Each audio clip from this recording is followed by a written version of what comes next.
Olá, perito! Olá, perita! Você que sonha ou simpatiza com as carreiras policiais. Bem-vindos a mais um Evidência Cash. Muito bem, pessoal. Aqui, primeiro a gente vai falar sobre a nossa loja, a loja operito.com.br. Lá vocês vão ver vários equipamentos, ter acesso a lanternas, UV, nossas camisas, essa canequinha aqui, tanto preta como branca. E a água fica mais saborosa na nossa caneca. É verdade. E, assim, acompanhando a gente na nossa loja. E peço ajuda de vocês, assim, poder também compartilhar o nosso conteúdo. A gente está no YouTube agora, então, segue a gente, se inscreve no canal, curte o nosso conteúdo, compartilha, que quanto mais pessoas terem acesso a esse conteúdo, como a perícia ela vai crescer. Também segue lá também nossa página, operito1, @operito1. Lá a gente traz todo o conteúdo sobre perícia, sobre tudo relacionado a perícia, ciências forenses. E é um prazer ter vocês aqui. A gente está ao vivo aqui. Hoje a gente vai dar uma palhinha, um pouquinho do que vai ser gravado sobre a parte de medicina legal com uma grande especialista. Na verdade, eu estou muito feliz aqui de ter a presença de uma médica que sabe muito sobre o assunto. Ela foi a minha coordenadora, me ensinou muito sobre gestão, me ensinou muito sobre a área médica. E assim, eu tenho uma honra de apresentar para vocês a nossa doutora Mary Laura. Muito prazer, doutora. Seja muito bem-vinda, de verdade. Um prazer. Uma honra, doutora. Uma honra ter você aqui, de verdade, doutora. Fico muito feliz de ter você aqui. E assim, eu queria que a senhora, se puder, se apresentar, o pessoal conhecer quem é a doutora Mary Laura. Por favor, aí, fica à vontade, tá? Primeiro eu quero agradecer o convite de vocês, né? É um prazer dividir um pouquinho, né, do que eu acumulei nesses 22 anos, como eu falei já, como perita, né? Divididos entre perícia, gestão, perícia, sempre muito, muito dividido.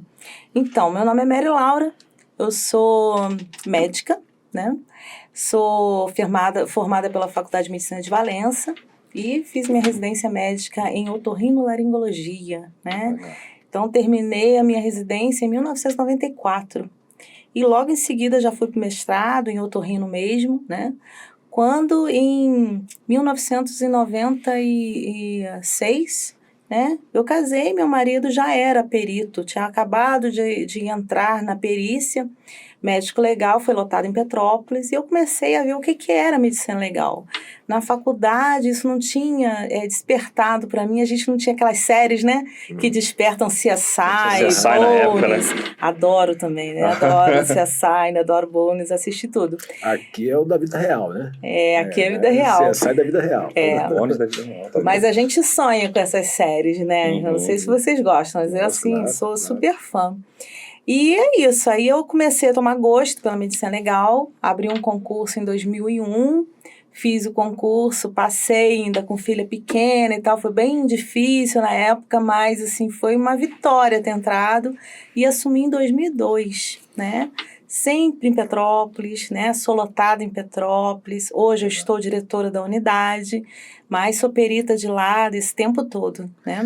Assim, é interessante, para vocês terem uma ideia, por exemplo, 2001, estamos em 2024, tem mais de 20 anos, para você ter ideia, de qual é, assim, a experiência que a gente está trazendo aqui no nosso Evidência Cash, pessoas hiper gabaritadas, e eu tenho muita felicidade de, falar sobre parte de medicina legal, né, também.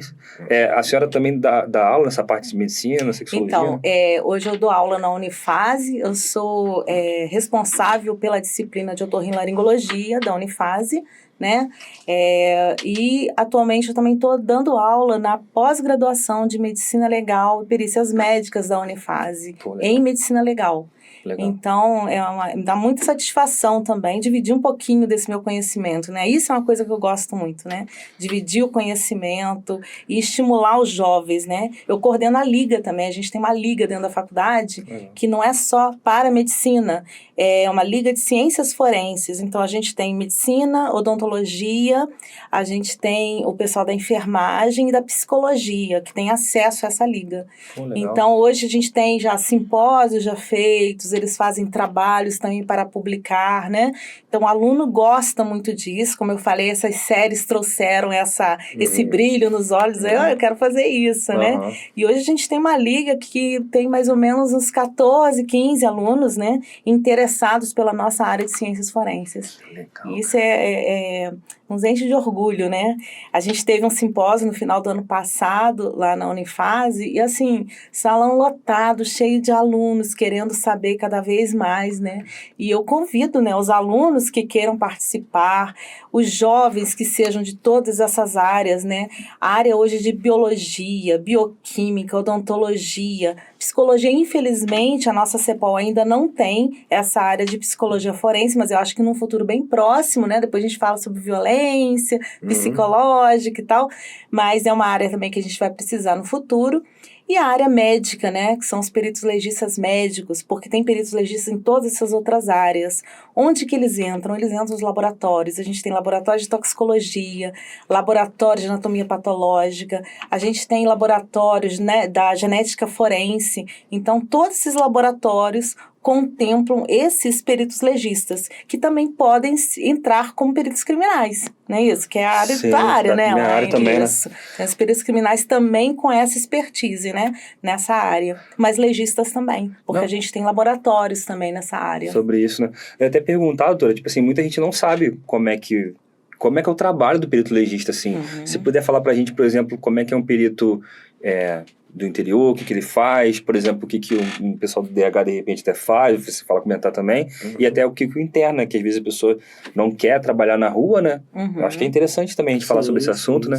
Assim, eu vou falar exatamente da minha área, né, que é a medicina legal. Eu sempre fui lotada no interior, em Petrópolis, mas já coordenei essa área, você sabe? E, assim, conheço um pouquinho do interior aqui na nossa região serrana, né? E dei aula também no curso de formação do ML7, então conheço um pouquinho sobre o dia a dia deles lá também. E eu posso falar que o médico legista, ele, para fazer a prova, basta que ele seja médico. Ponto. Legal. É a única exigência, ser médico, né? Fora ser médico, ele vai fazer uma prova e a partir do momento que ele passa naquela prova da Secretaria de Polícia Civil, ele vai fazer um curso de formação, né? Já tendo passado, né? Então, ele vai fazer um curso de formação que dura, em média, 6 meses. Então, é bem penoso, sabe? Porque ali dentro a gente tem curso de tudo. Tem curso de direito civil, direito penal, direito processual. Então, tem muito direito nesse curso. Também tem o curso de tiro. Então, você tem que saber atirar também. Porque, apesar dele ser médico, ter feito com a qualificação de médico, ele se torna um policial civil. Como policial civil, ele tem que atender ao estatuto do policial civil. Sim. Então, ele é médico, sim. Ele é perito legista médico porque ele é médico.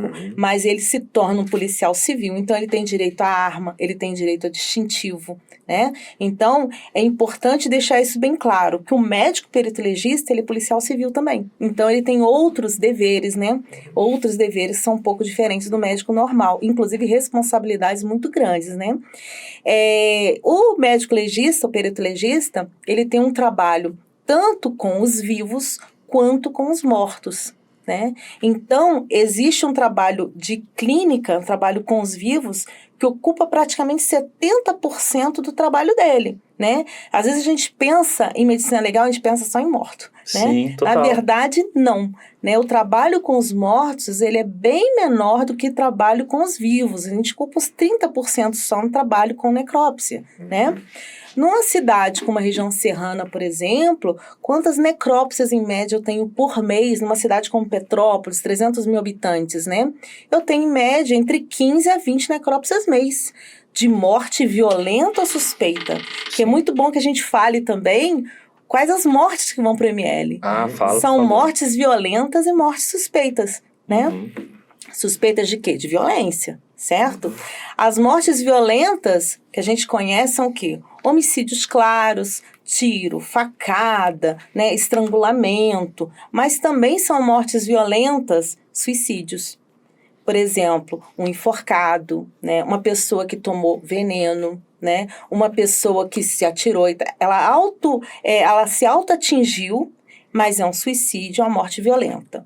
Um acidente também é uma morte violenta, tá? Então, verdade. também é para ser encaminhado ao setor médico legal.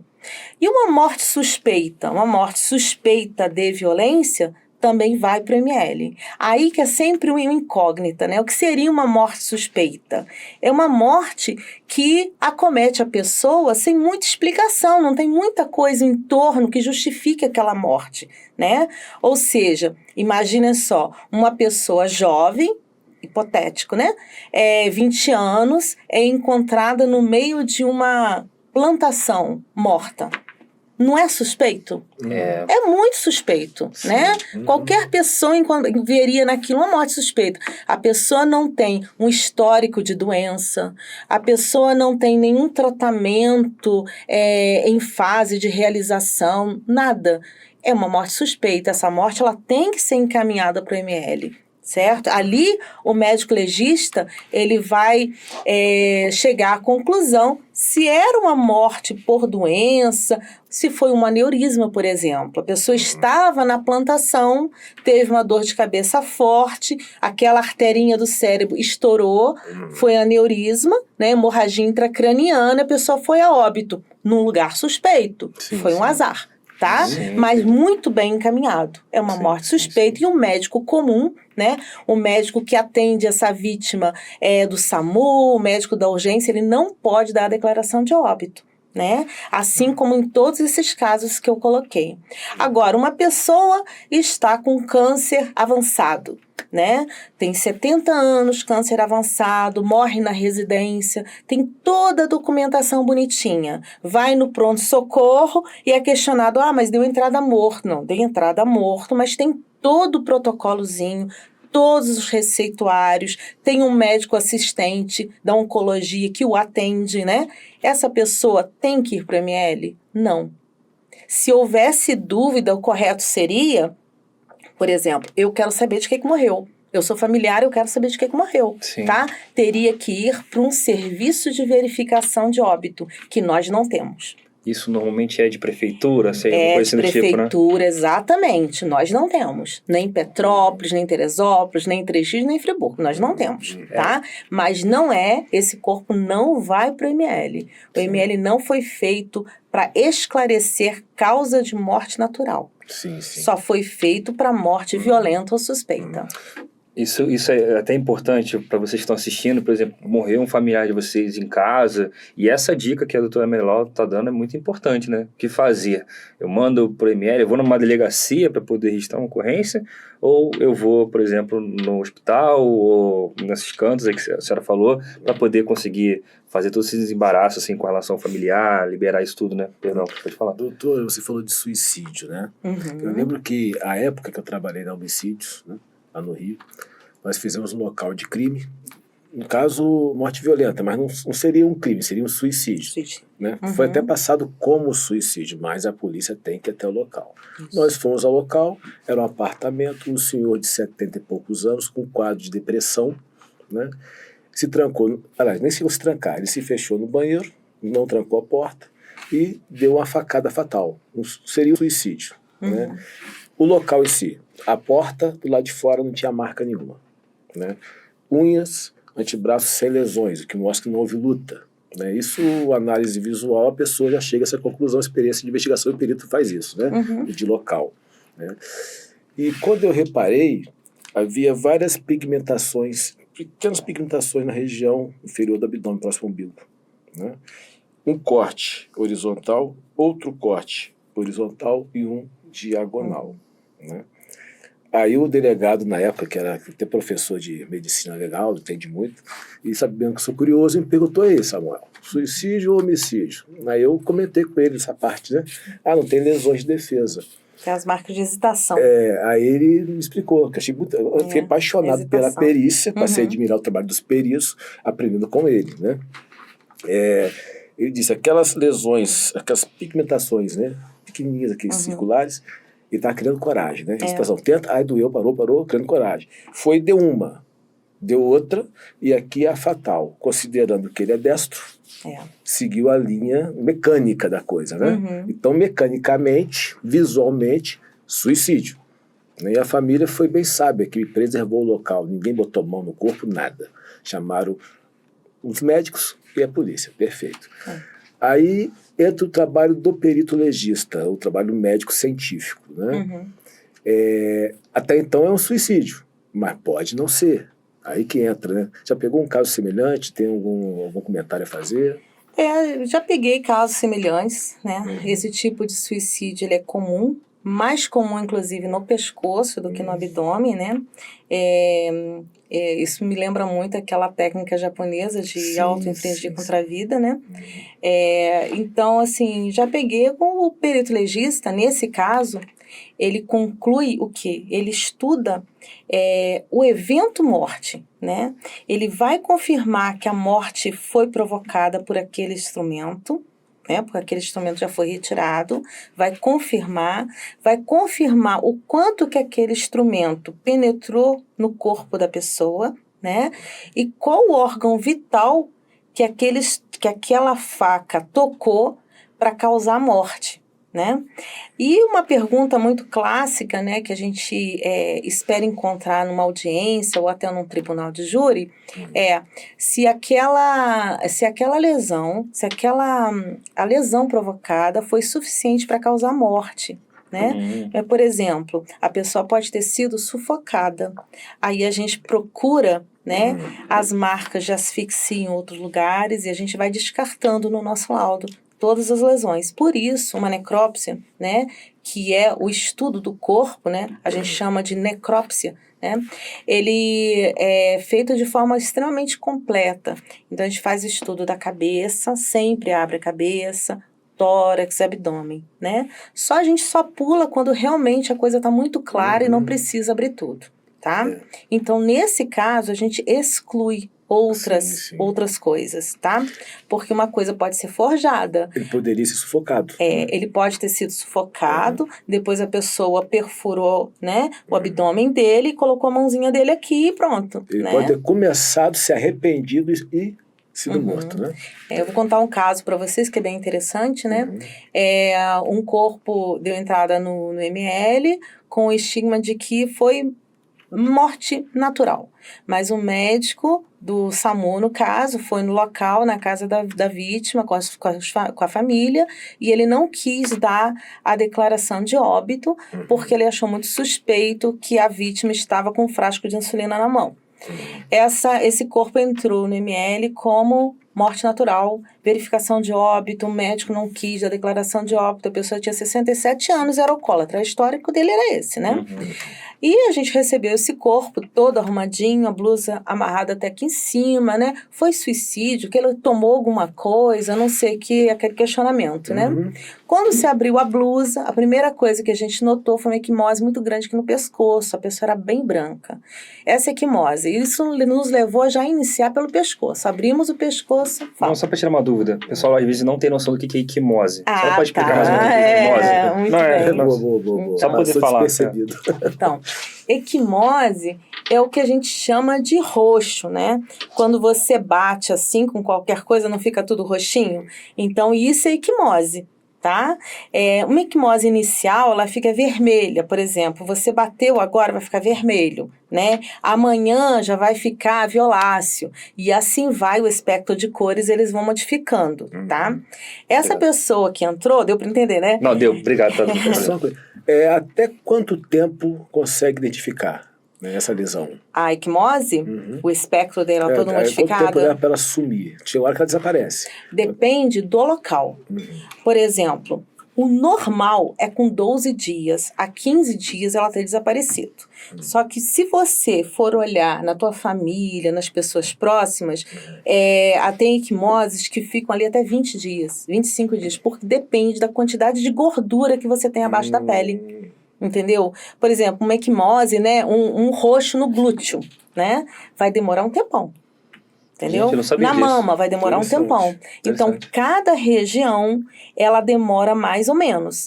Tem regiões, por exemplo, tem crianças. Crianças dura menos, entendeu? O idoso dura mais. Porque a capacidade de absorção daquele sangue, que nada mais é do que vasos sanguíneos danificados que extravasaram ali naquela região. né? Então o organismo fica reabsorvendo aquele sangue. É isso que é a equimose, Muito tá? legal. E ela vai desaparecendo. Bom, então nesse caso que eu tava contando, né? A gente abriu aqui a blusa, toda arrumadinha até aqui em cima. Quando a gente abriu, tinha uma equimose, né? Na verdade, o que tinha acontecido nesse caso foi que este senhor, ele tentou abusar sexualmente da filha da namorada do sobrinho. E o sobrinho, para defender a criança, ele acabou entrando em vias de fato com esse senhor e acabou realizando uma ação contundente nessa região e ele foi a óbito, né? Então, na verdade, foi um homicídio, tá? Então, não era suicídio, não era morte natural e era um homicídio, né? A família toda cobertou, né? A família julgou, a família já deu o veredito e acabou cobertando, né? A gente, tendo identificado ali um homicídio, entramos em contato direto com a autoridade, que já chegou no ML, né? Pegou toda a família que estava lá, levaram todo mundo para a delegacia para poder depois, rapidinho, foi esclarecido o que tinha acontecido. Cara, se não fosse a perícia, ninguém nunca ia saber, E o que né? é interessante é que o seu trabalho possibilita ainda, né, identificar se foi uma lesão corporal que resultou no homicídio. Não, então, no homicídio não. Foi lesão corporal, resultou da morte, né? Isso. Né? Não tinha intenção de matar. O homicídio decorreu da lesão corporal. A consequência legal é outra. Isso. Às vezes a lesão é incompatível. Você vê que a pessoa já chegou com aquela intenção de matar. Não é uma lesão corporal seguida de morte, que é um crime específico, né? Mais leve que um homicídio. Vocês comentaram aí sobre o assunto a gente fala sobre suicídio e tal, sobre a parte da equimose. Cara, veio uma ideia muito interessante aqui também. Normalmente, para saber normalmente como é que funciona a parte, por exemplo, sofreu uma violência, alguma coisa assim, tá? Eu não vou indo para a área sexual, mas de repente caiu de moto, alguma coisa assim e tal. E demorou um certo tempo para poder chegar na perícia lá e poder ser analisado. Como é que normalmente vocês lidam com esse lapso temporal e tal? Boa pergunta. A perícia é exatamente isso, né? Organizar um nexo de causalidade, temporalidade com o que a vítima diz que aconteceu. Então, eu tenho que fazer uma comunhão ali de ideias, né? Então, isso que você me fala, que você sofreu um acidente de moto há 2 meses e o teu exame hoje, ele tem que me falar, o teu exame tem que me dizer que você sofreu um acidente há 2 meses. Bom, não tenho elementos, você já melhorou, já está ótimo. Eu posso te pedir o prontuário de 2 meses atrás e vou fazer a minha perícia de forma indireta, louvada nas informações hospitalares que vierem. Por isso que é tão importante que o médico normal, o médico comum, que a gente chama de médico assistencialista, que o médico perito é um médico diferente. É um médico que faz o quê? Essa conjunção, essa união entre o evento alegado e um nexo de causalidade e temporalidade. Isso aqui tem que, né? Isso é o perito. E disso resulta um laudo, tá? Que vai servir para a justiça. Certo? Legal. Então, o médico assistencialista, ele tem que escrever muito bonitinho o histórico, o exame físico, tudo o que ele fez na parte assistencialista em termos de tratamento, né? Então, a letra tem que ser muito boa. Graças a Deus, hoje a maioria é impresso, né? A maioria hoje é impresso, digitalizado e impresso, porque dependendo de letra, né? Não foram poucas as vezes em que eu colocava assim, fica a critério da autoridade convocar o médico para traduzir a letra, porque a gente não entendia também nada, né? Tem gente que tem uma letra muito ruim nessa mão. É que a minha letra é de médico, né? Se não for pior, é igual hieroglifo, né? Você sabe que hoje a gente praticamente não escreve mais nada, a gente imprime tudo, né? Até na clínica diária eu tenho um sistema de paciente para anotar os exames dele, tudo é um programa, né? E a gente imprime tudo, receita, solicitação de exame, exatamente para isso, para não ter essa confusão. Isso é muito cruel com o paciente, né? Teve um caso curioso, né? Eu vivi esse caso, né? Fiquei com uma dúvida, mas eu não passei para ninguém, agora eu lembrei e vou te perguntar, né? Até que eu não quis levantar polêmica na época. Uma vítima de violência doméstica, né? O suposto autor, né, o marido, teria segurado a vítima e queimou, ele desenhou, né? Queimou, escreveu vadia, com algum instrumento que lesionou a pele através de queimadura. O que me chamou a atenção é porque ela era canhota e a lesão estava no antebraço, né? Direito. Compatível com essa mão ação dela. mecânica, né? Ação mecânica. Autolesão. E a escrita era muito perfeita. Eu imaginei que ela ia resistir à dor e o cara não ia conseguir escrever dessa forma tão perfeita. Muito alinhado, muito retinho, não tinha falha na escrita. Poderia ser uma autolesão? Pode. Cabe à perícia dizer se tem vestígio de lesão. A gente nunca fala se ocorreu ou não ocorreu. Porque nós somos uma parte da investigação. Sim, sim. Certo? Então, a gente responde os quesitos, né? E oferece para a autoridade subsídios para a investigação, né? A perícia, por si só, ela não responde, até porque ela não viu. Então, é importante que a gente forneça subsídios claros, objetivos, né? E a própria autoridade nos questione também, né? Mary, é possível que tenha sido autolesão? Bom, é destra, é canhota. Sim, é possível que tenha sido autolesão, né? Então, você responde de acordo com a tua convicção. Dito isso, o que é importante? É importante que cada caso seja feito de uma forma independente, né? Então, assim, não é receita de bolo, né? Então, cada caso é um caso, né? Igual ele, por exemplo, ele viu que a vítima era canhota. Então, isso podia ter acontecido. Agora, se o vadia tivesse sido escrito aqui na região lombar, aqui no dorso, nas costas, né? Era claro que não dava para fazer. Mas a minha pergunta, né? Vou até melhorar um pouquinho. É se quando ocorre um tipo de lesão, esse tipo de lesão, o vestígio de lesão está ali, a lesão, tá ali, o vestígio. Mas a perfeição da escrita seria possível, né? Porque tu tá indo pro caminho até da grafitecnia, praticamente, né? Se tá escrito com quem ou não, Não, né? não é isso não explicar, porque é ação mecânica. Ela como médica, você vai reagir, vai contrair o reflexo, ação reflexa, obrigado. Ação reflexa de arco. Você puxa, entendeu? Você mexe, você quer fugir. Então, seria possível que fosse realmente, que o cara fizesse aquela lesão de forma tão perfeita, ainda que ela tivesse ação reflexa pela dor? Eu vou te responder sem conhecer o caso profundamente. É possível? Claro que é possível, né? Se foi autolesão, é possível. Se foi o rapaz ter feito, realmente ter causado essa lesão, também é possível. Principalmente se ele sedou ela em algum grau. Entendeu? Entendi. Se ela tivesse sedada, tivesse ingerido álcool que fosse, né? Que a maior droga que a gente tem hoje é o álcool, né? Então, se isso tivesse acontecido, é possível que se faça assim. Mas o reflexo é importante que você falou. O reflexo, ele acontece. Você sentiu dor, é igual o ferro de passar roupa. Você encostou no calor, você puxa. Entendeu? Isso é reflexo. Ela não estava sedada, ela estava consciente. Muito bem. Ele segurou e fez, que ela falou. E ela gritando, mas ficou perfeito. A gente teve um caso muito semelhante em Petrópolis, agora nesse ano ainda, é bem recente, né? Houve escritas no abdômen, houve escritas nos braços, né? E houve escrita no dorso, entendeu? Então, assim, aí não tem muito questionamento. Aí não tem muito questionamento, mas nesse caso, sim. Vocês estão falando sobre violência doméstica, vamos entrar então num assunto que a doutora é especialista, vamos falar sobre violência sexual, violência doméstica, o que vocês acham? Pode ser? Doutora, fala um pouco aí sobre a sua especialidade, por exemplo, hoje na perícia, quais são os assuntos que você... Primeiro, eu gosto sempre de falar por quê, né? Sempre tem um porquê. O que virou essa chave, né? Porque perita, eu sou perita há tantos anos, né?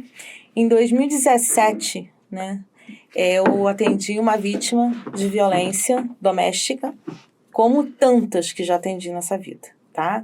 Eu falo sem dúvida que a violência doméstica, principalmente a violência contra a mulher, ela deve responder por 80% dos casos de violência, de lesão corporal normal de um PRPTC, né, de um ML. Então, é muita coisa mesmo, né? Então, o volume é muito grande nessa área. Então, em 2017, eu atendi uma violência, uma lesão corporal normal, como tantas. E essa mulher, ela vem e fala para mim, doutora, eu tenho certeza que eu vou morrer. Eu falei assim, mas por quê? Mas isso eu já tinha escutado outras vezes. Eu falei, mas por quê? Se acalma. Pediu medida protetiva? Não pedi. Pedi sim, já tem medida protetiva, mas eu vou morrer. E aquilo ficou na minha cabeça porque eu não sei. 3 dias depois eu estava de plantão novamente.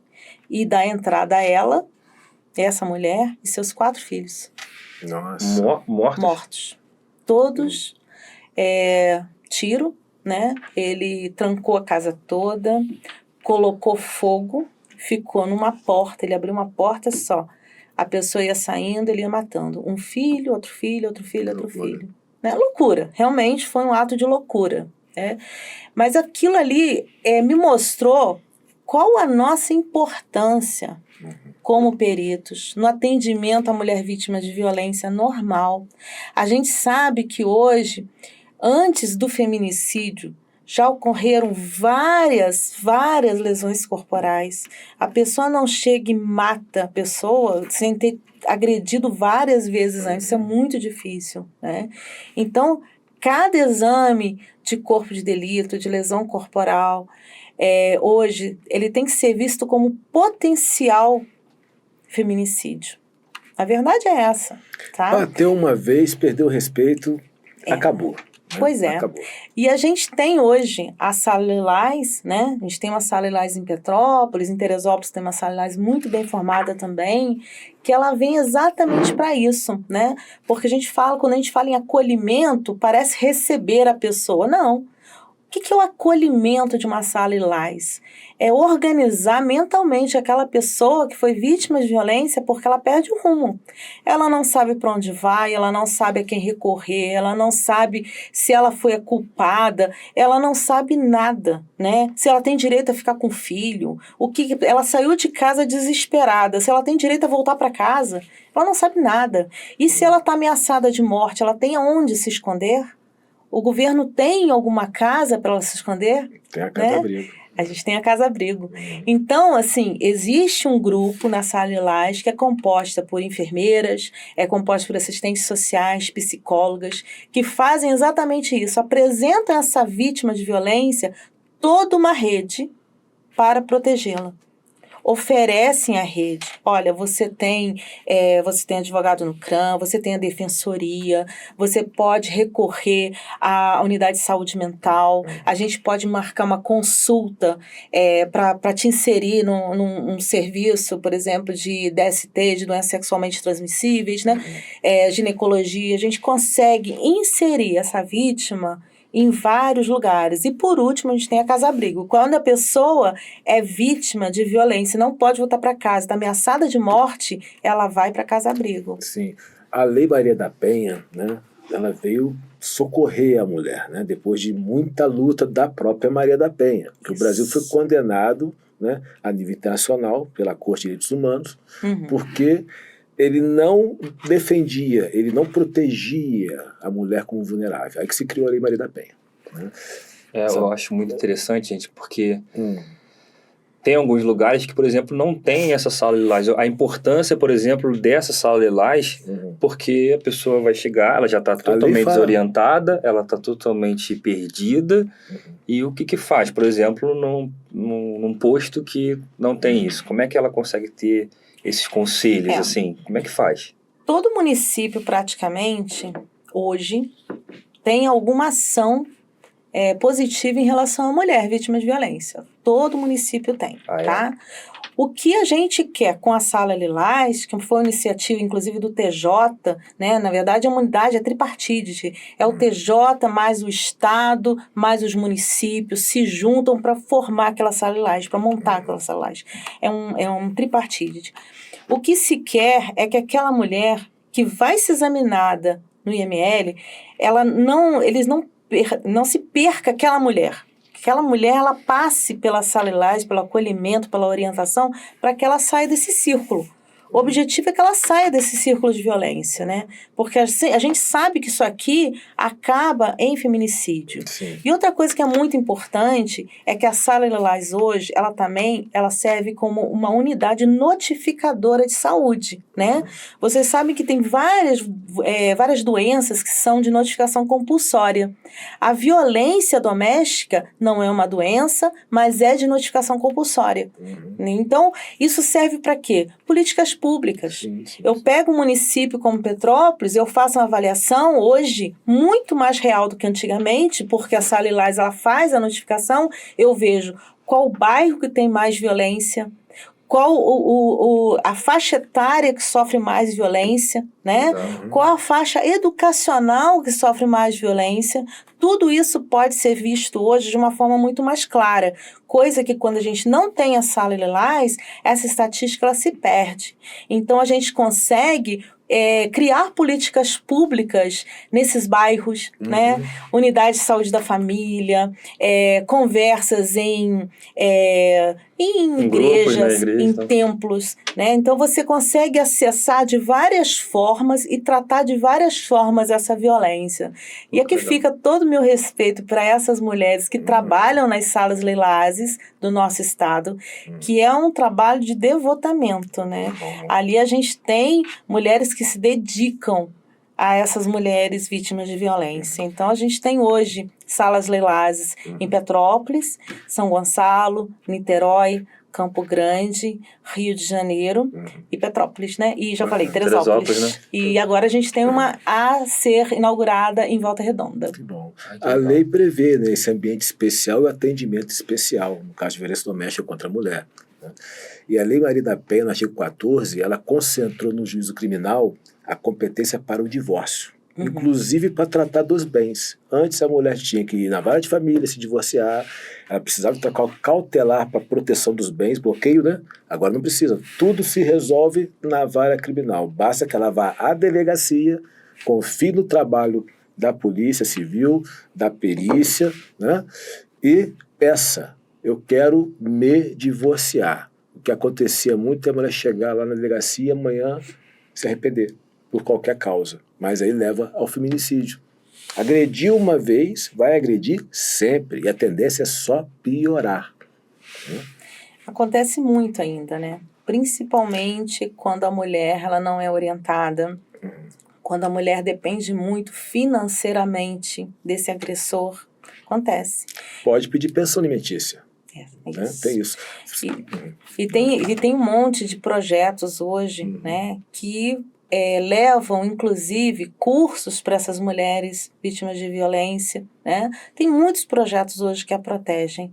Então, eu acho que assim, o que precisa é essa orientação. Até se alguém conhece uma pessoa que está sendo violentada, né? Procurar esclarecer, né? Não que ela possa ir direto numa sala lilás para ser atendida. Existe todo um fluxo, né? O atendimento na sala lilás, ele tem que ter o fluxo delegacia, registro de ocorrência, sala lilás. Mas nada impede que a pessoa passe numa sala lilás para ser orientada. Isso não é proibitivo, digamos assim. Pô, legal. Bacana, então não pode passar, né? É uma evolução, né? É uma evolução. Eu tenho certeza, assim, que quem trabalha com violência nunca se negaria a orientá-la, né? Olha, se já acontece com você, vai na delegacia, presta queixas, você vai ser amparada, né? Tem várias formas hoje dessa mulher procurar alguma forma de sair desse ciclo, né? Eu acho que é isso que a gente quer. Que ela saia desse ciclo de violência. E não seja mais um número, né? Sim, porque daqui a pouco é mais um número no feminicídio. Antigamente, né, a própria mulher levava a intimação da delegacia para o agressor. A lei veio proibir isso. Né? Se a lei veio proibir isso, é sinal que era uma coisa muito comum. Vê como que nós evoluímos, Evoluímos na proteção. muito. Vocês estão falando sobre Maria da Penha, também acho que é interessante também de falar, gente, sobre o outro lado também, que às vezes a pessoa utiliza a lei da Maria da Penha para uma briga, sei lá, ou que não tenha briga de repente, né? Como é que funciona isso aí? O que acontece? A violência doméstica e familiar contra a mulher nos moldes da Maria da Penha, ela não é só física, ela também é psicológica e patrimonial. A Lei Maria da Penha, ela veio, né? Ela criou veio para criar também a chamada violência patrimonial. Eu quebrei essa caneca é da minha esposa, é uma violência patrimonial. Né? Aí já é o perito que vai avaliar, o perito faz o exame do bem, né? Do bem, é outra coisa. E a parte psicológica seria o perito, né? Infelizmente a gente não tem isso em todo local, né? Que é o perito que trabalha essa parte psicológica, né? O psicólogo, o psiquiatra, a violência moral. Violência sexual, sim, né? Sim. Integridade física, né? A lesão corporal. E muitas mulheres, infelizmente, isso prejudica o todo, sabendo, ou orientada por um advogado mau caráter, né? Infelizmente, ela sabe que se ela for à polícia e noticiar, né, o crime, ele me agrediu, ainda vai pedir uma medida protetiva, vai tirar ele de casa, né, o juiz vai mandar ele sair de casa, ela pode pedir pensão alimentícia, né, ela pode ficar com a guarda dos filhos e literalmente segregar o agressor, né, com a restrição de 100, 200 metros, 300 que seja, proibição de ligar para ela, para a família dela, tem que ficar longe, não pode estar em contato, não pode ter contato nenhum, nem para pedir perdão. Né? Não pode. Né? E se violar a protetiva é crime e não tem fiança em delegacia. Né? Isso, infelizmente, felizmente é algo muito, né, contundente na proteção da mulher. Infelizmente é usado pessoas que agem de má fé. Acontece. Então, cabe ao policial filtrar bem isso. Você que, de repente, terminou o relacionamento, tá querendo pedir para voltar, e a mulher não quer te ver, não força a barra, porque vai ser crime. Grava que chegou, tá boa, conversou com carinho, tal, para ter uma proteção contra pessoas de má fé. Né? O mesmo vale para a mulher. Grave tudo. Um conjunto probatório importante, não só o trabalho da doutora, mas também as provas, né, que se reúnem das ameaças, né, da violência patrimonial, da violência psicológica, tudo isso tem que estar documentado. Eu ia até perguntar, doutora, a senhora já chegou a pegar, por exemplo, um caso que a pessoa falou que teve violência e no momento lá não tinha nada, assim, chega a ver alguma coisa assim do tipo? Assim, são vários, né? Não é um ou outro, são vários, porque nem sempre você tem vestígio daquela violência. Por exemplo, se você der um tapa na cara de uma pessoa hoje e ela for no ML daqui a 2 dias, já não tem mais nada. Nem sempre o meu exame negativo significa que não houve. Entendeu? Entendi. Nem sempre. Porque depende muito da situação, né? É uma violência. Sim. Então, como eu sempre falo, a perícia ela é uma parte da investigação. Ela não é a investigação toda. Né? Então, a gente tem câmeras, como ele falou, a gente tem gravações, tem a mídia hoje nos smartphones, que todo mundo tem, salva lá no WhatsApp as conversas, conversas agressivas, né? Então, hoje a gente tem que contar muito com a investigação da autoridade policial e dos inspetores, né, de todo o grupo de investigação. Porque a perícia, às vezes, ela não apresenta lesões, né? Então, é importante que se faça essa investigação. Tem um detalhe muito importante, né? Bom ter guardado isso, os prints das conversas. Né? Print, né, é prova de ameaça, é prova de constrangimento, de diversas coisas, né? De ofensas, de dano moral. Né? Mas, se bater no STJ, não vale. Né? O Superior Tribunal de Justiça já decidiu que impressão de print não tem validade para condenar por si. Tem que haver um conjunto probatório. E muitas vezes a investigação se baseia no print. Se você me der uma conversa, eu manipulo e crio várias versões em meia hora. Realmente não tem segurança. Mas está perdido? Não. O que eu recomendo? Ou se apreende o celular da vítima, aí o perito vai transcrever aquilo com fé pública, porque não tem como manipular. Está aqui, o celular está aqui, vai ver a linha tal, não tem como manipular. Ou se lavra uma ata notarial. Você que quer garantir que aquele agressor seja punido e não tenha brecha para se defender e sair impune quando bater lá no STJ, pega o celular, leva para o tabelião, ele vai lavrar uma ata notarial com fé pública, e aquilo não é questionável. É documento público, é prova irrefutável. Pô, legal saber sobre isso também. A gente, sim, hoje a gente tem visto muita investigação em termos de violência psicológica com o uso de smartphones, com uso de notebooks, né? Então, todo esse conjunto probatório que você citou, ele está sendo todo questionado, revisto, né? Reavaliado. Inclusive, tem muitos POPs, né? Procedimentos operacionais padrão sendo formulados em torno disso, né? Porque, de uma forma indireta, a gente consegue organizar e responder se houve violência psicológica, né? Um exemplo muito claro é quando, por exemplo, existe uma foto de nude de um namorado para outra namorada. E depois aquele rapaz fica fazendo a chantagem em cima da menina. Olha, se você fizer isso, você terminar comigo, eu vou publicar, eu vou colocar nas redes sociais, vou colocar não sei aonde, né? Então a gente já viu várias vezes meninas que se auto-infringem, né, se cortam, né, são as autolesões por causa de um sofrimento intenso causado por esse dano psíquico, né? E isso também termina muitas vezes em suicídio, né? Então a gente já pegou alguns casos de suicídio menor que estavam sendo desencadeados por esse sofrimento extremo. E a gente conseguiu ver, a gente tem um caso desse, uma menor que suicidou, e a gente, quando foi ver os peritos criminais, né? Eu falo a gente porque eu me empolgo muito, eu entro de cabeça na investigação. Todo mundo é unido. Somos todos uma coisa só. O grupo, ele chegou, olhou o celular dela e ele viu que ali dentro existiam ameaças, existiam várias colocações, situações que geraram esse sofrimento. Esse sofrimento da menina era de anos. E ver se a família desconfiava de alguma coisa, a família não desconfiava de nada, entendeu? São coisas muito difíceis, sabe? Muito sofridas. Se a família tiver conhecimento, todo aquele que concorre para o crime tem responsabilidade penal, comete crime. Se você dá ideia, né, instiga a ideia ou oferece, né, algum meio material para a pessoa cometer o crime... Suicídio, no caso. Se a participação em crime, seja qual for, ainda que vá lá, bate, já é crime, já participou do crime. No seriado é o tal do cúmplice, né? É o cúmplice. Que é o partícipe, aquele que concorre de qualquer forma para o crime.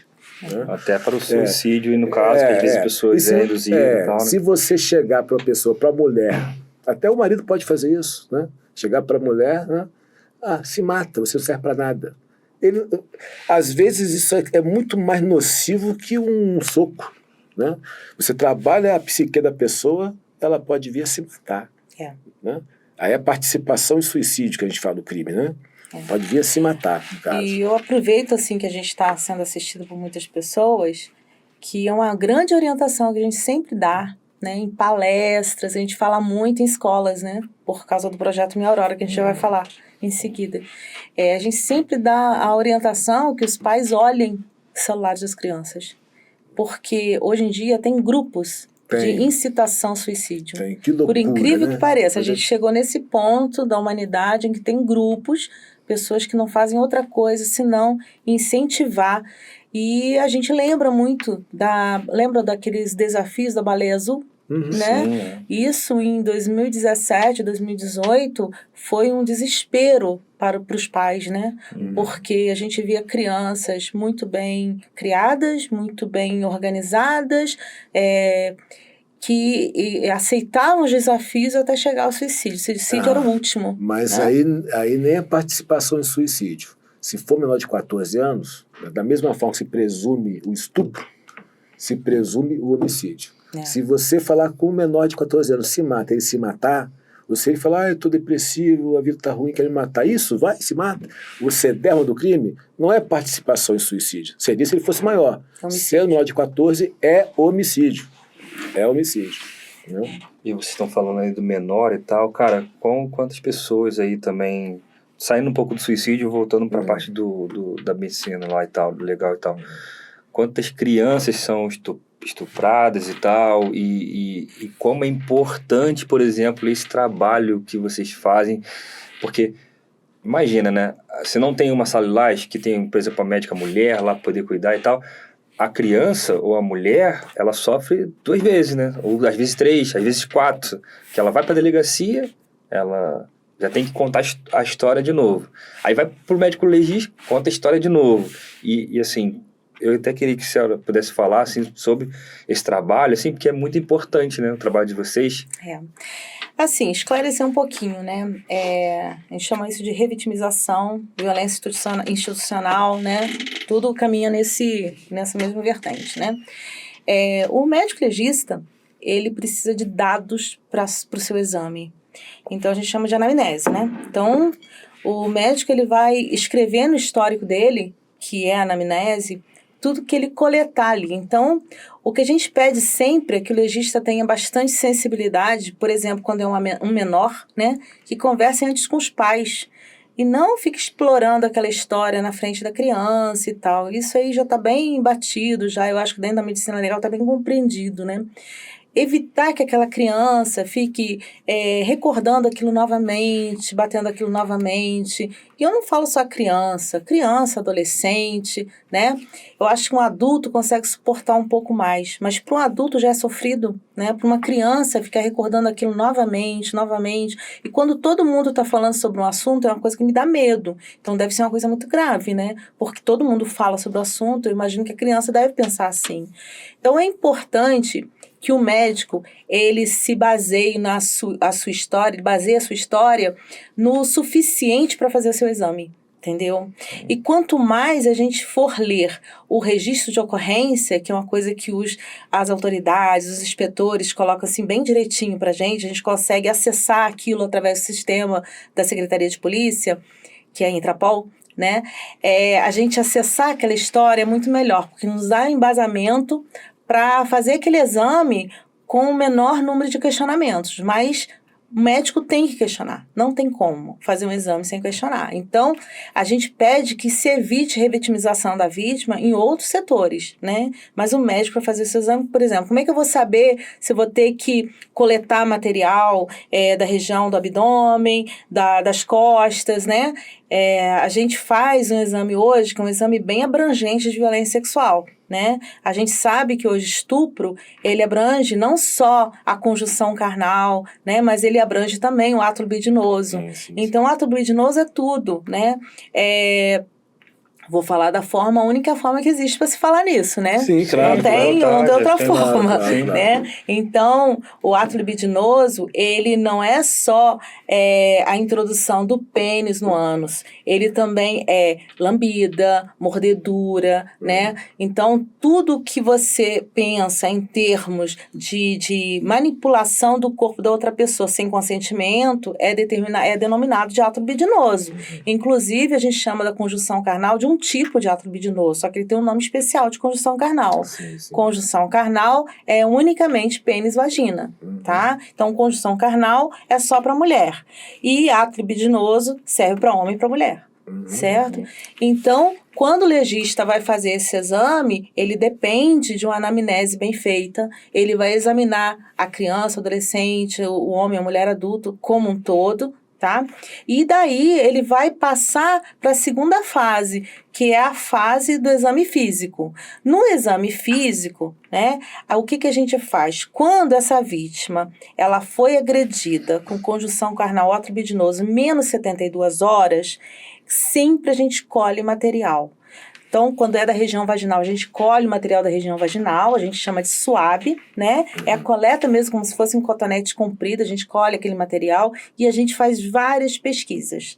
A primeira pesquisa é espermatozoide, se for um homem que o agrediu. E espermatozoide tem ou não tem? A segunda é a pesquisa do sêmen, né? A gente chama de antígeno prostático específico, que é o PSA. É um kitzinho bem simples de se usar. Aí a gente responde se tem sêmen ou não tem sêmen, que são coisas diferentes, tá? Eu posso ter sêmen e não ter espermatozoide. Por exemplo, no indivíduo que foi vasectomizado. Ele tem sêmen, mas ele não tem espermatozoide.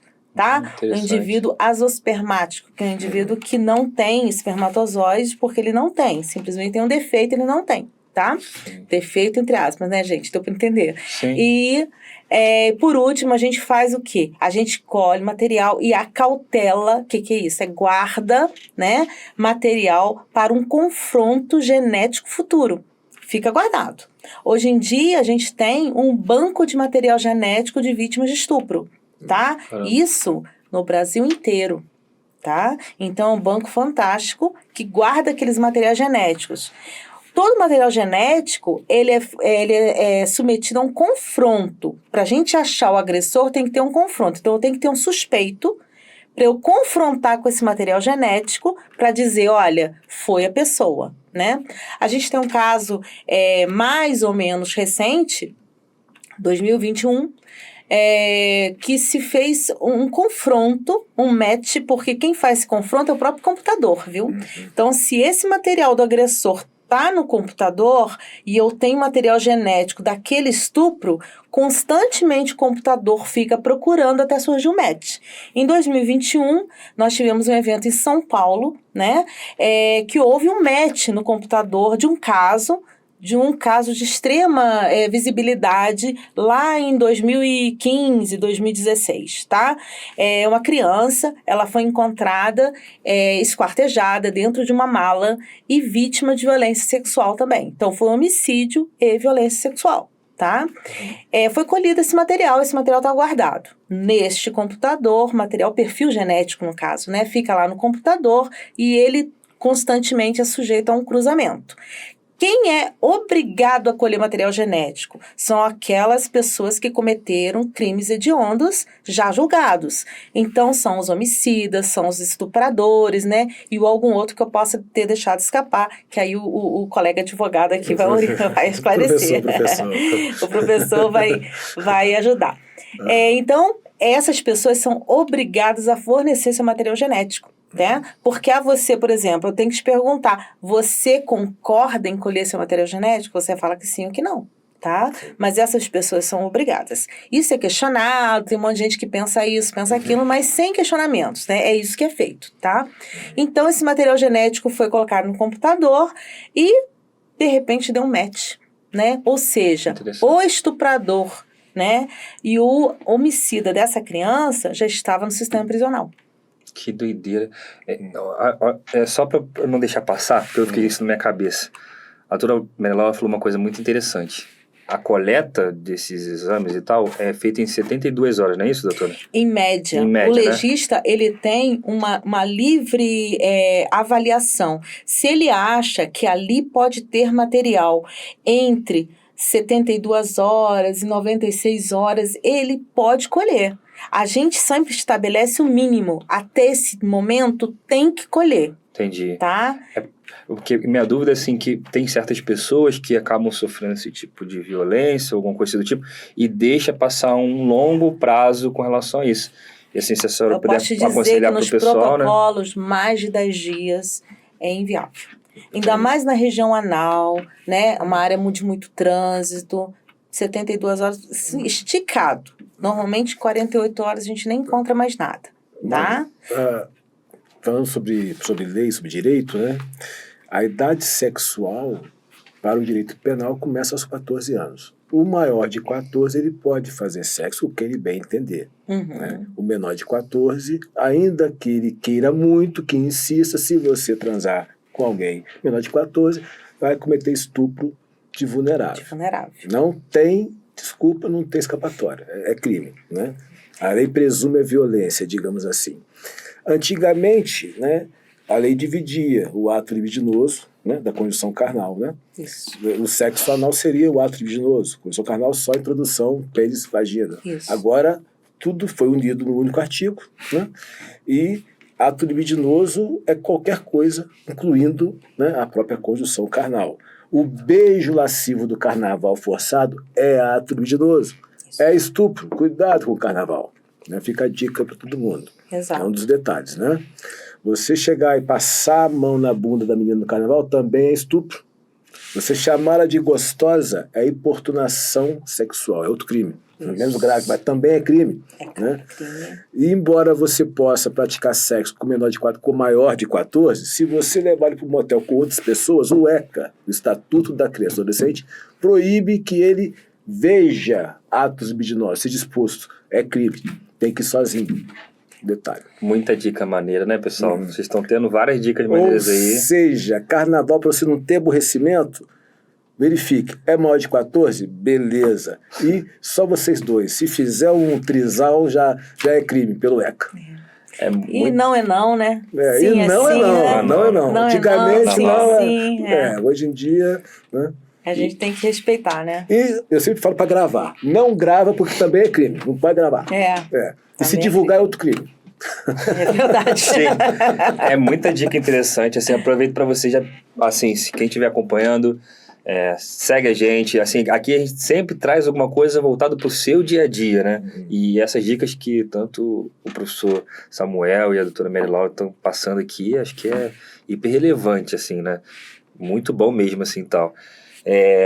Doutora, assim, eu acho o assunto muito interessante. Se eu deixar, eu vou ficar perguntando várias coisas aqui. Mas é tanta coisa bacana para falar, né? Bastante coisa legal poder falar. Se a senhora quiser falar mais alguma coisa relacionada à sexologia forense, coisa assim. Para encerrar esse ponto aqui, que eu comentei do artigo 14 da Maria da Penha. A Lei Maria da Penha é uma lei processual. O que atrai a Maria da Penha? Violência de gênero. Você tem que agredir, ofender devido à discriminação de gênero, é porque ela é mulher, é porque ela é vulnerável. Ou ele, se achar que é ela, a lei também, a lei protege a todos, né? Inclusive aquele que tem alteração de gênero e tal. É um travesti, Maria da Penha, né? Maria da Penha atrai. O homem hétero, não. Qualquer um vulnerável atrai a Maria da Penha. Só existe um crime na Maria da Penha, que é o artigo 24A, que é violação de medida protetiva. Né? É o único crime que há na Maria da Penha. O resto é tudo procedimento e proteção à mulher. Só para acabar essa parte. Nossa, do assunto, né? A gente estava falando de vulnerável, né? Sim. Vou finalizar essa parte falando de vulnerável. Quem que é o vulnerável, né? Isso aí. Vulnerável, além do menor de 14 anos, né? É aquela pessoa que não pode oferecer resistência. Por exemplo, a gente tem as pessoas internadas no hospital, né? Uma pessoa que seja acamada, uma pessoa que está sob efeito de um sedativo ou sob efeito de anestesia. Acontece muito isso, né? Estupros. Cara, teve um caso, eu nem posso comentar e tal. Tem um caso vergonhoso para a medicina, né? Também, né? Foi anestesista, um caso vergonhoso para a medicina. Eu falo mesmo, a gente tem vergonha disso, né? Sim. E graças a Deus não são coisas comuns, não acontece com frequência, mas são casos que nos envergonham como médico, né? Que tem acontecido, foi filmado, não tem nem como a gente falar, nossa, será que aconteceu, será que aconteceu? Não, foi filmado, né? Então é muito triste isso. Bom, é vulnerável também, né? Aquela pessoa que sofre um estupro sob efeito do Boa Noite Cinderela. Né? Até excesso de álcool. Isso, como eu falei assim, os sedativos hoje, tem vários, mas o que tira mais normalmente, que a gente vê normalmente é o álcool mesmo, né? A pessoa embriagada, ela está embriagada e ela é estuprada embriagada. Aquela carona para casa, exatamente. A mulher tá lá, ou ele, né, que hoje, antigamente a lei só protegia a mulher do estupro, né? Hoje é tanto homem quanto mulher, qualquer um. Aí tá lá, ela ou ele tá lá, você quer... É crime, é estupro. A pessoa não tem condição nem de falar sim, nem que não, então é estupro mesmo. O consentimento tem que ser bem claro. Gente, até tem uma dúvida, por exemplo, se a pessoa, por exemplo, tá naquele meio, e aí tá tendo a relação sexual, e aí a mulher fala, não quero mais. E aí, como é que funciona? Muito interessante, né? Foi até abordado no outro podcast, né? O que acontece? A relação há de ser consentida. Né? Foi consentido, começou a relação normal, bacana. Aí no meio da relação a pessoa, não quero mais. Aí a minha opinião, né? Eu já acho que esse não quero tem que ser bem expresso. Pô, não quero, empurra, né? Empurra, porque senão vai parecer o quê? Tem que ver o entendimento da pessoa comum, do ser humano comum, né? O direito civil fala, inclusive, né, que traz a proibição do comportamento contraditório, que é o venire e contrafacto próprio. Cai no concurso assim, venire e contrafacto próprio, né? Só porque a banca é do mal, cobra o latim. Mas vamos lá. E aí, como é que fica? É muito caso a caso, né? A relação consentida, tá aquela paixão, aí lembrou do ex, travou, para. Esse para é charme ou é realmente objeção?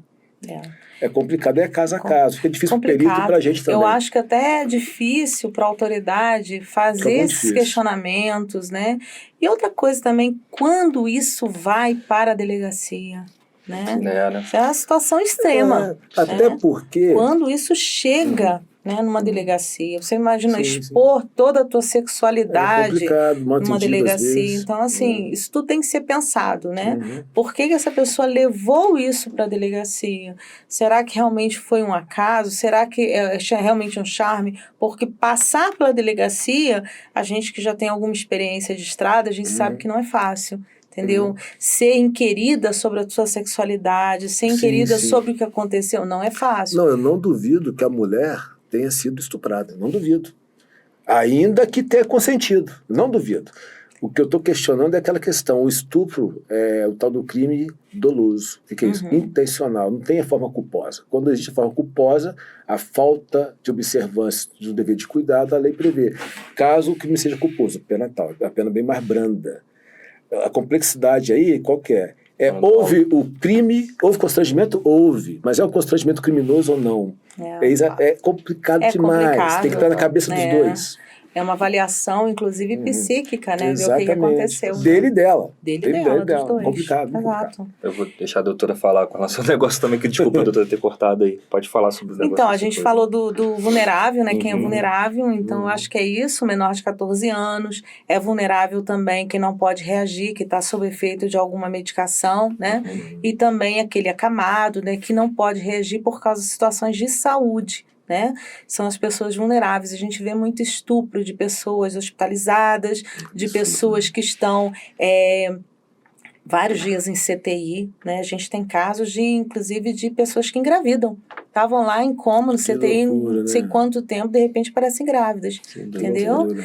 Então, assim, quando o crime de estupro ele já aconteceu há muito tempo, como é que eu consigo comprovar que o estupro ocorreu? Né? Eu consigo comprovar, muitas vezes, quando essa pessoa teve um filho. Aí eu consigo. Mas eu tenho que ter um suposto agressor para fazer a comparação. Porque eu vou fazer a comparação do material genético da criança, eu vou fazer um perfil da mãe, da criança e do suposto agressor. Vou comparar e vou ver se é ok, se foi esse o agressor, né? Mas eu tenho que ter um suposto agressor. Como eu falei, o DNA é de comparação, né? Outra coisa que pode sugerir que seja realmente um vestígio para a autoridade são doenças sexualmente transmissíveis, né? Essa pessoa tem uma doença, ela adquiriu nessa relação, por exemplo, HIV. Adquiriu nessa relação de estupro. O suposto agressor tem HIV. Aí eu consigo casar e estabelecer um nexo de causalidade e temporalidade. Sim. Só assim. Agora, alguma lesão na região vaginal, na região anal, me diz que essa pessoa foi estuprada há não sei quanto tempo, quantos meses? Não. Entendi. Não. Outra coisa que é interessante, que aparece muito, essa dúvida, né? É o ato libidinoso. A pessoa me beijou, me mordeu. Me mordeu não, que a mordida ainda deixa alguma marca. Mas a pessoa me beijou há uma semana. A força, né? A gente tem muito crime contra a criança, que o nosso público, infelizmente, a maior parte é constituída de crianças, né? Absurdo. A maioria absoluta são meninas.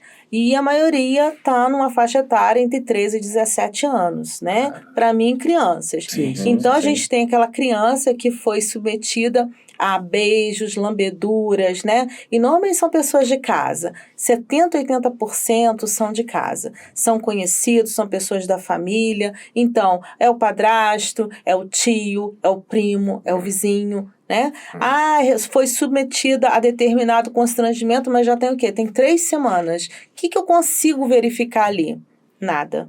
Né? Então, uma lambedura, beijos forçados, sentar no colo, passada de mão, não deixa marcas. Eu falo assim, não tem como, não deixa impressões digitais, certo? A gente só tem realmente evidências concretas quando houve a laceração, a lesão do ímen quando é menina. Tá? Ali você deixa marcas, né? Você vê roturas que são recentes, roturas antigas. Então, eu consigo constatar visualmente, consigo constatar também através de determinadas uso de luzes forenses, né? A gente consegue ver através de algumas substâncias que a gente consegue coletar no local, né? Lá fora a gente tem os colposcópios forenses, que ajudam bastante, a gente ainda não tem aqui, mas lá fora ajudam muito, né? Eu fiz um curso de perícia em Coimbra, e lá eles usam os colposcópios forenses, né? Com certeza eu fotografei tudo para trazer para cá, mas legal. assim, é bem interessante, né? A forma como eles tratam o estupro lá fora também é bem interessante. E o ímã complacente? Eu lembro das minhas aulas de medicina legal na faculdade, né? Fala sobre o estupro e o ímã complacente. Assim, a gente vê o ímã complacente, a gente sempre analisa essas coisas, quem é essa vítima? É uma criança, é um adolescente, já é uma adulta, né? Quem é o possível agressor, né? É uma criança, é um adulto, é um adolescente? Porque a gente tem que ver ímã complacente é um ímã que tem a borda muito estreitinha, né? Na verdade, ele não é complacente de flácido, não. Ele tem a borda muito estreitinha, né? O ímã é um tecido que ele, na verdade, ele ele não serve para muita coisa. E ele pode ser rompido em várias situações, não só no ato sexual. Ele pode ser rompido com a mão, pode ser rompido com instrumentos. Então, a gente tem vários casos de mulheres que nunca tiveram relação com homens, só tiveram relação com mulheres que têm o ímã rompido. Nunca tiveram relação com homens, mas tiveram a manipulação manual, mas tiveram a manipulação com instrumentos, né? Então, assim, o ímã é só um tecido, né? Só que a gente consegue organizar num pensamento, na avaliação dele, se ele foi rompido de forma violenta, se ele foi rompido há pouco tempo ou há muito tempo, né? O ímã complacente nada mais é do que um tecido, né, muito estreitinho, e o pênis que entrou naquela região, ou foi um pênis pequeno, foi um pênis ainda que não que entrou poucas vezes, né? Porque com o tempo, até aquele ímã complacente ele vai romper. Entendeu? Não é que ela vai ter um ímã complacente para o resto da vida, né? Ela vai ter um filho via vaginal, né? Aí a gente tem a formação até das carúnculas mitiformes, né? Lembra isso do curso, não, né? Não. A gente tem uma flor que chama flor de mirtos, né? Que forma umas carúnculazinhas assim, tem umas entradas, e quando a mulher tem filhos via vaginais, vários filhos, ela forma tipo que umas formações para dentro, né? Até alguns professores de medicina legal muito antigos, né? Uma coisa horrível repetir isso, mas eles chamavam de calos do ofício. Horrível, né? Horrível. Mas isso está nos livros de medicina legal, não sei o que eu estou inventando, tá? Tá nos livros. Bom, em termos de sexologia forense, a sexologia forense é uma área muito grande, muito vasta na medicina legal, né? A gente faz toda essa avaliação de transgressões sexuais também, mas faz também a avaliação de todos esses casos de violência sexual. E em 2018 também, eu junto com uma delegada, a doutora Juliana Zi, que espero que assista também, a gente montou um projeto, que é o Projeto Minha Aurora, baseado principalmente no aumento grande do número de estupros em Petrópolis, né? Ela era delegada titular da 105 DP em Petrópolis, e assim, nós duas, verificando esse aumento do número de estupros, um aumento grande, uma cidade de 300 mil habitantes, a gente chegava a ter 10 estupros no mês, né? Então, um aumento grande. A gente fica sempre naquela, as pessoas estão falando mais e levando mais isso à delegacia, ou realmente são os números que estão aumentando, né? Como eu falei, a maioria dos casos acontece dentro de casa. Então, as pessoas não reportam muito isso, né? Acredita-se que uma pessoa que reporta um caso de estupro, ela fica uma pessoa a cada 1.000 pessoas. Né? Então, 1 em cada 1.000 reporta um caso de estupro. Então, é muita coisa. É complicado. É muita coisa. Então, com esse aumento desse número de estupros em Petrópolis, a gente começou a pensar no que a gente podia fazer para responder de uma forma mais célere à autoridade e o que a gente podia fazer para esclarecer mais, principalmente as crianças e adolescentes, do que eu posso ou não posso permitir com o meu corpo. Né?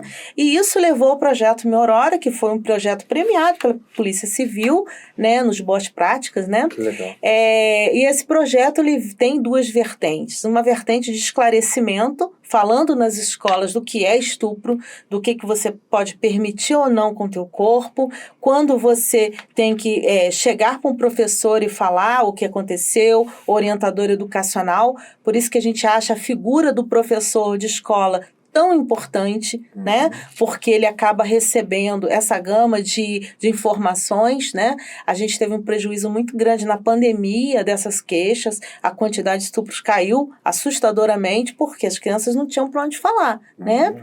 E também é importante o médico de família, o enfermeiro dos postinhos de saúde de família, né? Mas o professor é uma pessoa muito importante porque ele verifica, inclusive, a alteração de comportamento daquela criança. Porque as crianças, quando vão sendo estupradas, mudam o comportamento delas, né? Então é importante que esse professor perceba e comece a tocar no assunto, né, com essa criança ou com seus responsáveis. Mas, muito cuidado, porque a gente falou que mais de 70% dessas crianças elas são violentadas dentro de casa. Então, às vezes, é importante o conselho tutelar nesses casos. Sim, nossa, o conselho tutelar é fundamental. Agora, o fator importante de muita relevância, eu comentei que todo aquele que concorre para o crime tem, né, a sua responsabilidade. Aí eu falo, mas eu não fiz nada. Eu sou professor, eu não comuniquei nada. Eu sou mãe, eu não comuniquei nada. E há reiteradamente a prática dos abusos sexuais no menor. O que acontece? A omissão, ela é relevante penalmente quando a pessoa que se omite tinha obrigação de intervir, de noticiar, de praticar alguma coisa, e deixa de fazê-lo. Aí chamam de que é o garantidor. O garantidor da segurança vai responder pelo crime praticado. Vai responder pelos abusos sexuais, como se autor fosse, como se tivesse abusado. É só um adido, né? E hoje o médico de atendimento normal, na unidade de saúde de família, na unidade de pronto atendimento também, é a notificação compulsória, né? Então, se ele vê uma vítima que ele suspeita que seja estupro, é notificação compulsória. Ele tem a obrigação de notificar. Sim. Tá? Isso não ele pode ou não notificar, não, é compulsório. É dever de ofício dele. Dever de ofício. Vai prevaricar, é o crime de prevaricação. Você deixa de praticar um ato de ofício. Perfeito. Esse projeto é maravilhoso, doutor. De verdade, muito, muito importante esse projeto. Acho que tudo que a senhora tem feito assim, nesse caminho, para a população, gente, olha que trabalho incrível que a gente está vendo aqui, que a doutora tem desenvolvido. Pô, excelente profissional. Eu, assim, te dou parabéns com relação a isso, é admirável e tal. Obrigada. Como a gente está indo pro final já, eu queria que também a senhora pudesse falar sobre mais uma área que a senhora atua, que é a parte do DVI, né? Não é isso? DVI. Se a gente puder falar um pouco sobre isso. Que aí vamos falar de desastre. Agora a gente vai falar do desastre. E aí a gente vai falar um pouco sobre isso, e aí vem com a dica do perito no final, tá? A dica da perita. A dica da perita nesse caso. Mas, por favor, aproveita a consulta, hein? Vocês estão tendo a consulta. Então, eu sou de Petrópolis, né? Então, Petrópolis, a gente tem muito desastre na nossa cidade, né? E DVI significa o quê? Identificação de vítimas de desastre, tá? Então, a gente viveu, o nosso grupo, né, 22 anos em Petrópolis, a gente viveu as tragédias de 2011, 2013 e agora recente de 2022, certo? Então, isso criou uma bagagem, né, no grupo muito grande. Na última tragédia, a gente teve 240 óbitos na cidade, né? Então, foi uma coisa assim, muito dramática para a nossa cidade, né? Então, eu acho que até hoje as pessoas ainda têm um trauma muito grande em Petrópolis. Quando tem chuva muito forte, é muito comum que as pessoas desmarquem tudo. Desmarcam médico, dentista, não vão à aula. Tamanho trauma que a cidade ainda guarda dessa tragédia, muito recente também, né? Mas hoje em dia em Petrópolis a gente não pensa mais se vai ter, a gente fala quando vai acontecer, né? Vários estudos geológicos que eu já fiz levantamento, já estudei, tudo dizem que Petrópolis é a região em que acontecem os deslizamentos naturais, sem a manipulação humana, deslizamentos naturais do cume, né, das formações rochosas, isso, e desplacamentos, né? Recente teve um desplacamento na Posse, né? Já tivemos desplacamentos na Pedra do Quitandinha, né? Então, a gente sabe que a gente vai ter. A gente tem que estar preparado para quando ele ocorrer, né? Então, após 2022, a Secretaria de Polícia Civil, junto com a Superintendência Geral de Polícia Técnico-Científica, né, e o Departamento Geral de Polícia Técnico-Científica, a gente criou uma coordenação que eu tenho o gosto de dizer que eu ajudei a criar também, uma coordenação de DVI, uma coordenação da identificação de vítimas de desastre. Num desastre, o mais importante, mais ainda do que saber a causa da morte, é identificar as vítimas, né? É você entregar a pessoa que faleceu para a família certa. Isso que é o mais importante num DVI. Então, num DVI, é importante que a gente tenha profissionais de vários setores da polícia científica, a começar da perícia criminal, né? Na nossa coordenadoria atual, a gente começa já com o perito criminal no local do acidente.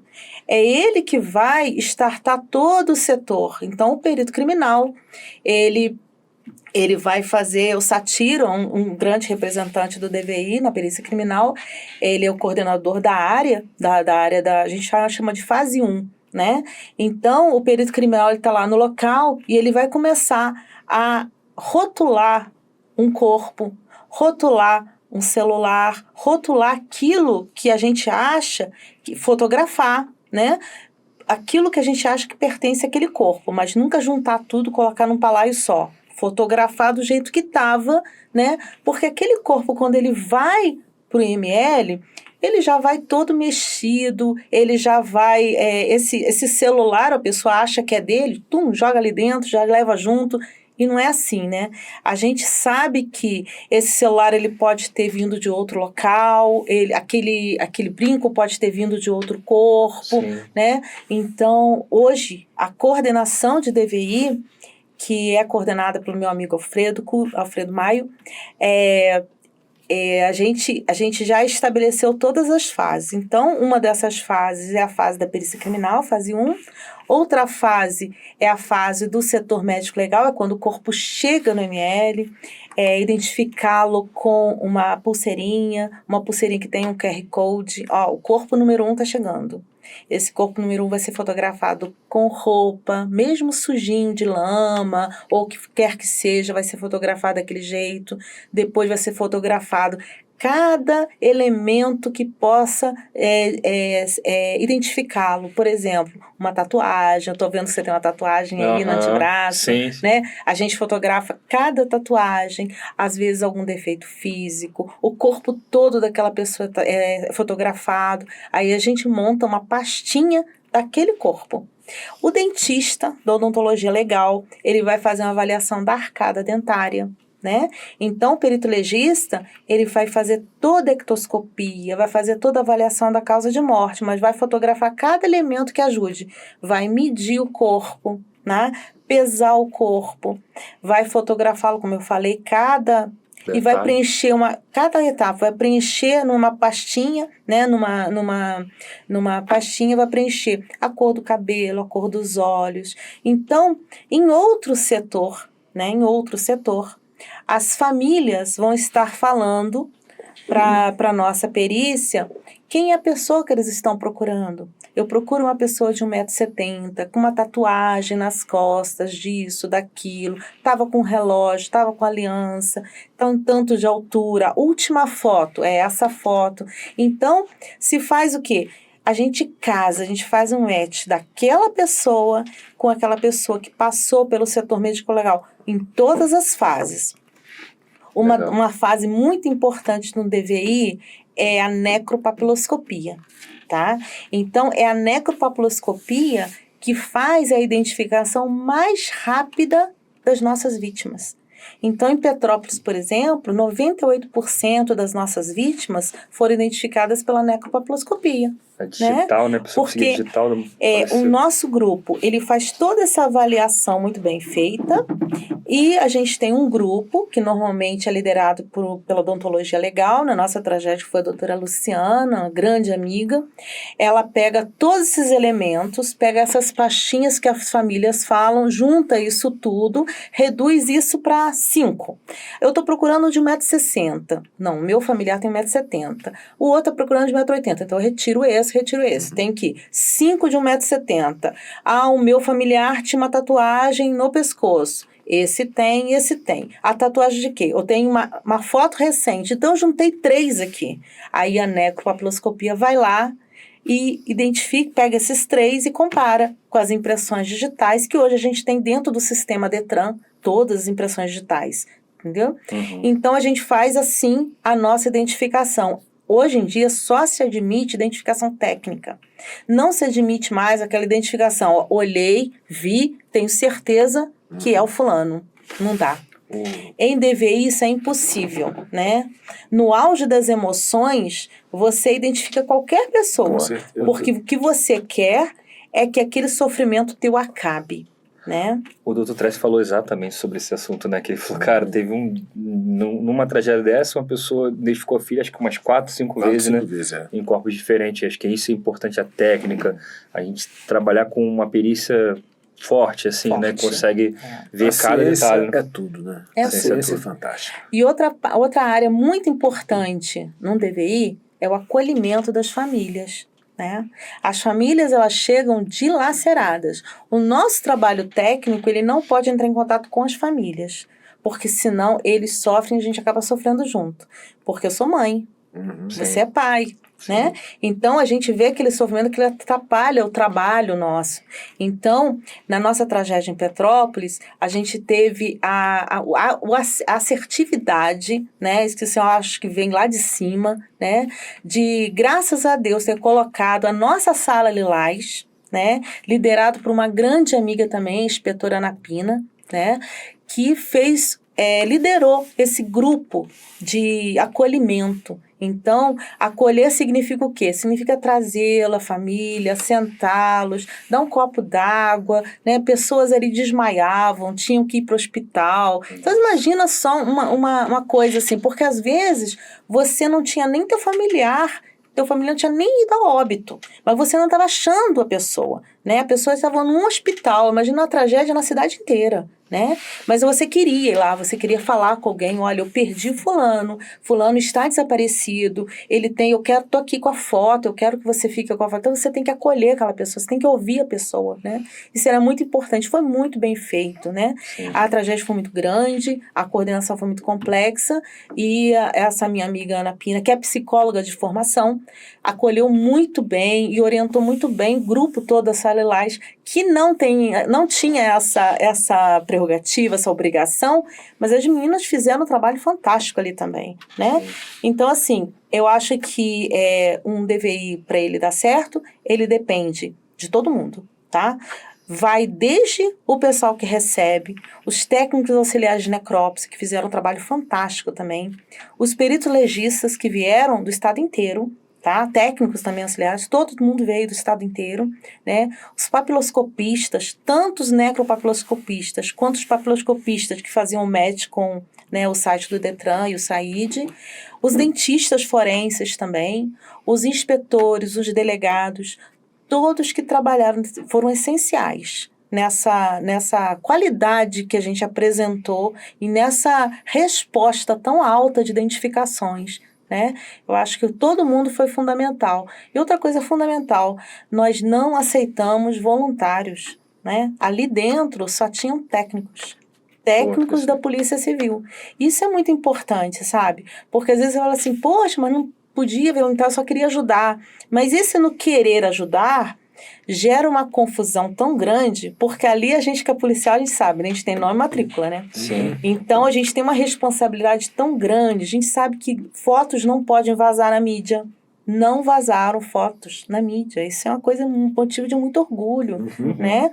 Então a gente teve tanto cuidado com o outro, tanto cuidado com as famílias, né? E cuidado com o nosso servidor também, né? Imagina, foram mais de 200 servidores que vieram de vários lugares do estado para essa tragédia de Petrópolis. Né? A gente é só em gratidão, inclusive com a comunidade, porque todos os dias chegavam pizzas, chegavam hambúrguer, chegavam bolos. Isso parece bobeira, mas isso assim dava um ânimo para a turma muito grande. Com né? certeza. É o carinho, né? Carinho, exato. Reconhecimento, carinho, isso aí foi muito importante. Essa tragédia, gente, eu tava nessa tragédia também, vendo também lá na parte de cuidar dos corpos e tal. E você trabalhou lá, trabalhei lá diretão. A gente ficava... Pô, a gente chegava cedo e até a noite fazendo tudo, ficando...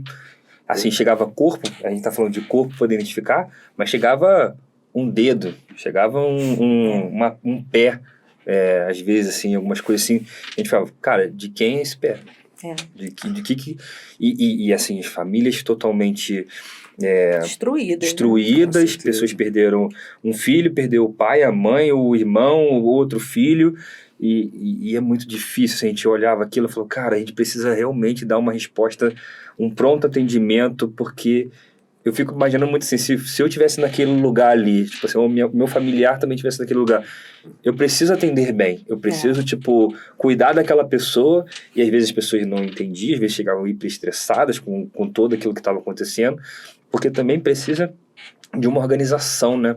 Eu me lembro que muitas pessoas também procuravam as pessoas pelo Instagram, acho que foi feito um Instagram ou alguma página voltada para isso. E a própria Polícia Civil, a gente montou, né?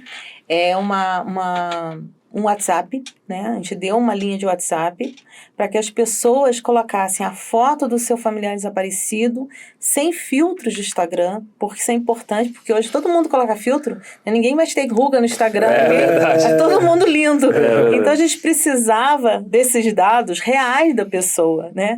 Então eles mandavam as fotos, né, dessas pessoas, colocavam nome, colocavam tatuagens e tal, né? Fora a entrevista que se fazia no nosso acolhimento, ainda colocamos essa linha. E tinha um Instagram, Desaparecidos Petrópolis, né? Que as vítimas também, eles mesmos criaram e colocaram lá e a gente pegava elementos dali também.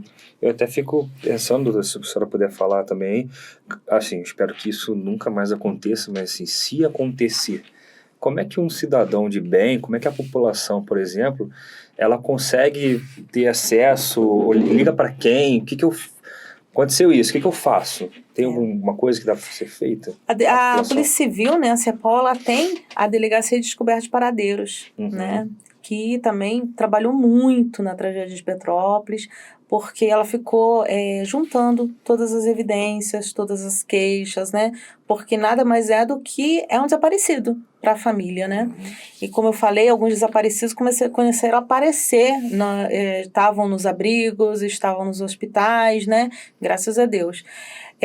Mas algumas pessoas não apareceram. Então, muitas pessoas foram na Delegacia de Descoberta de Paradeiros, cujo um polo foi criado dentro da cidade de Petrópolis. Foi criado um polo ali para atender provisoriamente a essas vítimas, né? Então, eles funcionaram ali dentro, inclusive do PRPTC também, em alguns momentos, né? Então, o que eu posso dizer é que se uma tragédia dessa acontecer, a pessoa tem que procurar... principalmente o quê? Os informes da Polícia Civil, né? E até da Defesa Civil, que eles vão ajudar a orientar onde está sendo feita a coleta de material genético das famílias, onde está sendo feita a identificação de vítimas, né? Quem que vai fornecer os nomes das vítimas que forem sendo identificadas, né? Como eu falei, às vezes as famílias elas são necessárias para darem os informes. A gente solicitou e tivemos muitos, né, dados odontológicos, né? Então, por exemplo, a pessoa pode ser identificada pela arcada dentária e pela ficha dentária do dentista. E às vezes a pessoa faz aquela avaliação para colocar aparelho, né? Já viram aquelas radiografias e tal? Aquilo ajuda muito a identificação. Sofrimento, né?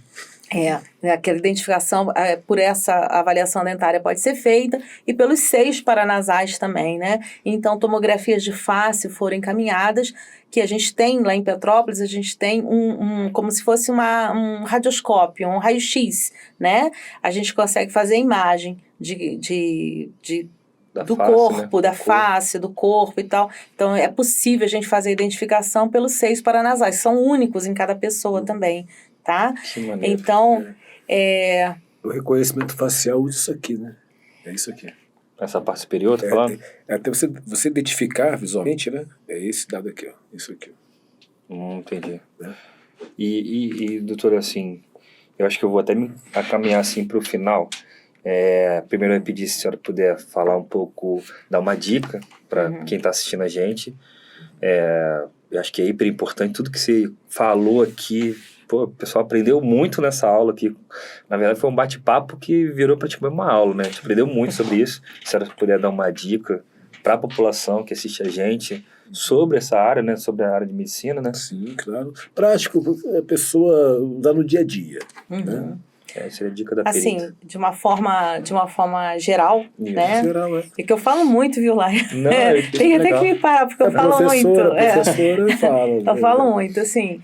A dica para os colegas médicos, né? É uma profissão, é um ofício. Claro que a pessoa tem que querer ser médico perito legista. Não é fácil. Tem que ter uma formação, principalmente espiritual, né, muito grande, porque a gente só vê tragédia. É muito diferente da medicina assistencialista, mas dá um retorno muito grande em termos de gratidão, né, por a gente ter participado de determinadas situações. Então, dá uma sensação de gratidão muito grande. Então, a dica para os meus colegas médicos, principalmente para as médicas, né, é uma área muito boa. A área de violência também precisa de muitas mulheres que queiram fazer parte dessa área, tá? Mas não só nessa área, em todas as áreas, na antropologia forense, que é a minha amiga Gabriela Graça, que é a fera da antropologia. Ela é incrível. Vai estar aqui também, né, falando com vocês. Se Deus quiser, ela vai estar aqui, ela é incrível. Então, é uma dica grande, assim, as alunas de medicina participem das ligas de medicina legal, né, ligas de ciências forenses. A gente tem uma liga lá em Petrópolis, né, minhas alunas são super ativas, a gente já fez um simpósio, é muito bacana. Então, a dica é essa, tanto as alunas de medicina, as médicas, né, se preparem para fazer. A gente com certeza vai ter um novo concurso, não duvido que vai ter, porque a gente está carecendo muito de peritos, né. Na área de odontologia legal também, a gente provavelmente vai ter concurso, porque a gente não teve nesse último vagas para dentista, né, então a gente vai ter. Minha dica geral vai para a população, né? Confie mais na Polícia Civil. Se sofrer uma agressão, vá lá. A Polícia Civil está muito preparada atualmente, não só com as NIANs, né, os núcleos de atendimento às mulheres vítimas de violência, as DEANs também, que são as delegacias que fazem esse atendimento a vítimas de violência. Então, cada vez mais está se procurando profissionalizar cada setor das delegacias, né? Tem o setor só de homicídios, tem o setor da NIAN. A gente está setorizando bastante para que essas pessoas se profissionalizem, né? Os inspetores, os delegados. Então, confiem mais. E, posteriormente, vão ser encaminhados para os MLs, né? Os PRPT6. Eu acho que cada vez mais vão ser acolhidos de uma forma diferenciada, né? Então, a população nos procure e os médicos tentem entrar para essa área que é fantástica, que eu gosto muito. Legal. E pode falar. Polícia também é ciência, né? E assim, além disso tudo, acompanhe o Perito 1 no Instagram e o nosso YouTube voltado para o Evidência Cast, que aqui você tem todas as dicas possíveis sobre o assunto. Inclusive, né? A malandragem que eu vou passar agora para você, minha amiga, que terminou o namoro do pé na bunda, publicou a fila andou porque recebeu daquela rival o print, daquela conversinha fiada, né? Você pode ter sido enganada, né? Não confie em print de celular, ok? E, pessoal, já terminando, eu agradeço muito a sua participação, doutora, de verdade. Acho que foi um assunto muito rico e acho que tudo que o senhor passou aqui foi maravilhoso, assim, muito obrigado. A senhora é uma excelente profissional, a gente conversando aqui já dá para perceber isso e eu agradeço a sua participação aqui, tá? Eu que agradeço a vocês. Obrigado mesmo, doutor. Foi uma honra. Foi uma honra também falar com vocês. E acabou, é isso.